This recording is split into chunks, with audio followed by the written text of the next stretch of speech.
నరసింహమూర్తి అహంకారాన్ని భస్మం చేసిన తరువాత భూమి మళ్ళీ సమతుల్యంగా నిలిచింది.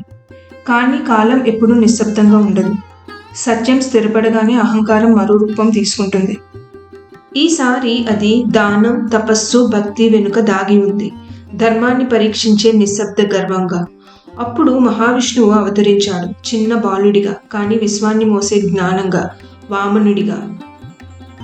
నరసింహుడి గర్జనలో అహంకారం భస్మమైంది. భూమి మీద మళ్ళీ శాంతి నెలకొంది. కానీ కాలచక్రం తిరుగుతూనే ఉంటుంది. ధర్మం కొంచెం కదిలితే అధర్మం మళ్ళీ మెలకువలోకి వస్తుంది.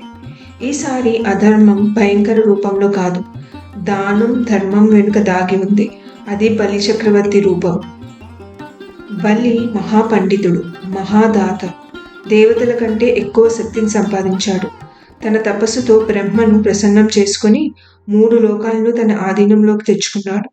ఇంద్రుడు ఓడిపోయాడు. దేవతలు నిర్వాసితులయ్యారు. స్వర్గం కూడా బలికి వశమైంది. కానీ బలిలో దాగిన గర్వం ధర్మానికి సవాలుగా మారింది. అప్పుడు మహావిష్ణువు తన 5వ అవతారంగా ఒక చిన్న బ్రాహ్మణ బాలుడి రూపంలో అవతరించాడు. వామనుడు. చిన్న బంగారు కాంతి, కమల నేత్రాలు, వేద మంత్రాల నాదంతో శాంతమైన రూపం. బలి యజ్ఞం చేస్తున్న వేళ వామనుడు అడుగుపెట్టాడు. మహారాజా, నాకు కొంచెం భూమి కావాలి, 3 అడుగులంత స్థలం మాత్రమే అని అన్నాడు.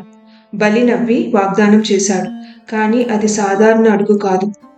మొదటి అడుగుతో భూమి అంతా కప్పేశాడు. 2వ అడుగుతో ఆకాశాన్ని తాకేశాడు. 3వ అడుగు కోసం స్థలం లేక బలి నమస్కరించి చెప్పాడు, ప్రభు, 3వ అడుగు నా తల మీద వేయండి. వామనుడు విశ్వరూపం ధరించాడు. దేవతలు స్తుతించారు. భూమి ప్రకాశించింది. బలి ఓడిపోయాడు కాదు, విముక్తి పొందాడు. ఇది మహావిష్ణువు యొక్క 5వ అవతారం, వామనావతారం.